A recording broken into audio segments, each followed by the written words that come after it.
Assalamualaikum warahmatullahi wabarakatuh. Salam sejahtera bagi kita semua. Dan semoga kita semua dalam keadaan sehat walafiat. Dan juga dalam bulan puasa, bulan Ramadan ini, saudara-saudara yang bisa menjalankan ibadah puasa, mudah-mudahan bisa menjalankan ibadah puasa dengan baik. Dan kali ini saya ingin berbincang masalah yang sangat mendasar menyangkut kehidupan bernegara kita, yaitu akhirnya, rupanya, dan tetap saja Undang-Undang Ciptaker atau Perpu Ciptaker diundangkan menjadi undang-undang.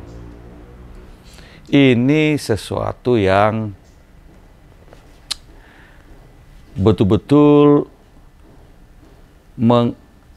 menentang keputusan dari Mahkamah Konstitusi.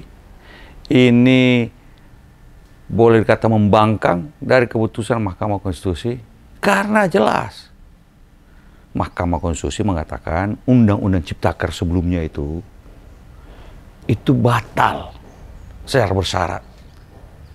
Syaratnya itu untuk supaya tidak batal harus diperbaiki dengan melibatkan publik secara bermakna, stakeholder secara bermakna. Tapi alih-alih melakukan sosialisasi, melakukan pelibatan kepada publik secara bermakna, yang dilakukan oleh pemerintah, oleh presiden, adalah menerbitkan Perpu Cipta Kerja itu. Perpu ini yang kemudian intinya sama betul dengan undang-undang yang dibatalkan Mahkamah Konstitusi itu.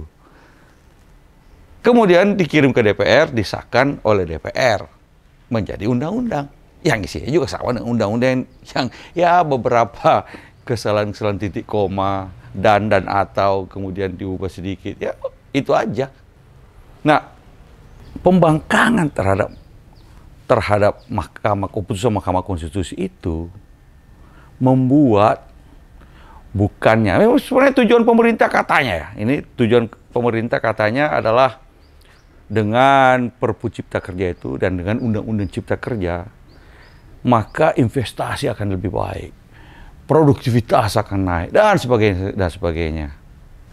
Kalau kita lihat dengan cara begini, caranya membuat kebijakan publik secara serampangan begini, bukannya investasi akan lebih baik, orang menghadapi semua kalangan bisnis justru kata pemerintah ya, katanya dengan Undang-Undang Cipta Kerja ini, Perpu Cipta Kerja itu juga akan menciptakan iklim investasi yang bagus, membuat investasi akan meroket, lalu kemudian ekonomi menjadi lebih baik. Karena memang Undang-Undang Cipta Kerja ini memang berat sebelah,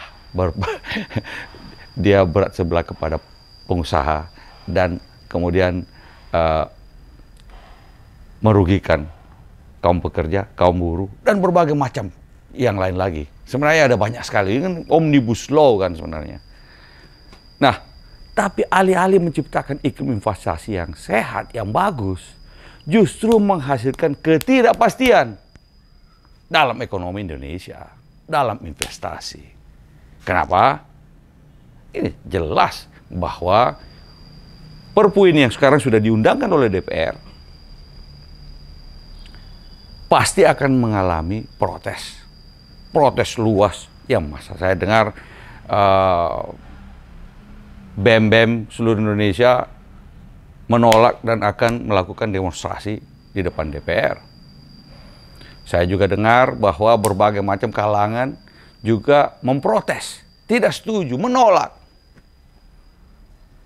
Bahkan pasti akan ada lagi judicial review kepada Mahkamah Konstitusi terhadap undang-undang yang dilahirkan oleh Perpu ini lagi. Dan kemudian kemungkinan lagi dibatalkan oleh Mahkamah Konstitusi. Lalu kemudian kita mbulet aja bahasa Jawanya. Mbulet aja, tidak kemana-mana. Dan karena itu tidak mungkin ada iklim investasi yang menjadi baik karena adanya Perpu itu. Enggak. Saya sudah bicara dengan beberapa teman pengusaha Dia bilang, wah ini justru menimbulkan ketidakpastian. Semua orang mau investasi, ya bentar dulu dong. Tunggu dulu. Lihat dulu bagaimana. Kalau penolakan di kalangan masyarakat semakin luas. Kalau kemudian ada judicial review lagi, bertubi-tubi ke Mahkamah Konstitusi. Lalu kalau dibatalkan oleh Mahkamah Konstitusi lagi, ini justru pengennya potong kompas, tapi menjadi ribet. Menimbulkan iklim investasi yang tidak menentu. Terus terang, pengusaha tidak akan mau investasi dengan situasi yang tidak jelas semacam ini. Mestinya lebih baik mengikuti keputusan Mahkamah Konstitusi itu. Memperbaiki undang-undang cipta kerja itu dengan cara melibatkan publik secara bermakna. Ditanya stakeholder, bagaimana nih ada masalah nih. Mari kita perbaiki sama-sama, duduk sama-sama. Tapi nggak mau mendengar. Mau ambil potong kompas, bikin perpu aja. Perpu itu artinya apa? Tindakan sepihak dari presiden, dari pemerintah. Tidak perlu dengar yang siapa-siapa. Langsung kemudian dibawa ke DPR. Alhamdulillah, bagi saya sungguh bangga sebagai kader Demokrat. Partai Demokrat konsisten menolak. Menolak undang-undang cipta kerja dulu. Menolak perpu cipta kerja yang dikeluarkan oleh pemerintah. Dan menolaknya lagi di DPR ketika mau diundangkan. Jadi, mudah-mudahan masyarakat melihat sejarah mencatat bahwa ada partai politik yang menentang, menolak secara konsisten terhadap kebijakan publik yang dibikin oleh pemerintah secara serampangan. Secara ugal-ugalan, sembrono. Biarlah kemudian publik, masyarakat, pemilih nantinya menilai mana partai yang memperjuangkan kepentingan masyarakat. Jelas, kalau kami memang semuanya perubahan dan perbaikan. Ini yang salah satu yang harus diubah. Cara pembuatan kebijakan publik yang ugal-ugalan, serampangan, tidak mau mendengar. Tidak mau melakukan konsultasi publik. Pelibatan publik secara bermakna. Hajar aja. Tapi hasilnya juga justru semakin memperkeruh, membuat gaduh suasana, tidak akan meningkatkan investasi. Tidak akan meningkatkan investasi. Apalagi pemerintahan ini sudah hampir berakhir masa jabatannya. Sebentar lagi kita akan ada pemilihan umum.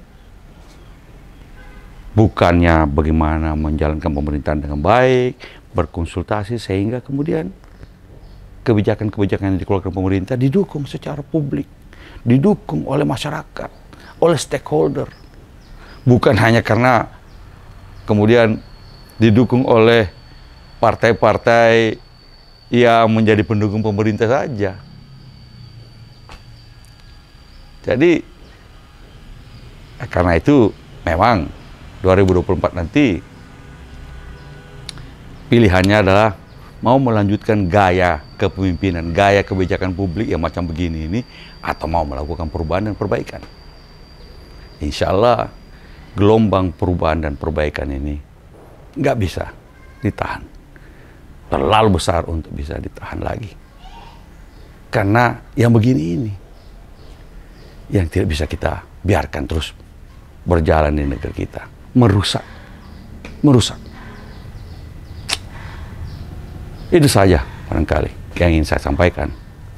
Walaupun ini bulan Ramadan, tetapi justru bulan Ramadan ini mestinya kesempatan bagi kita untuk berkontemplasi, memikirkan ulang hal-hal apa yang mestinya kita perbaiki, termasuk dalam pengelolaan negara kita.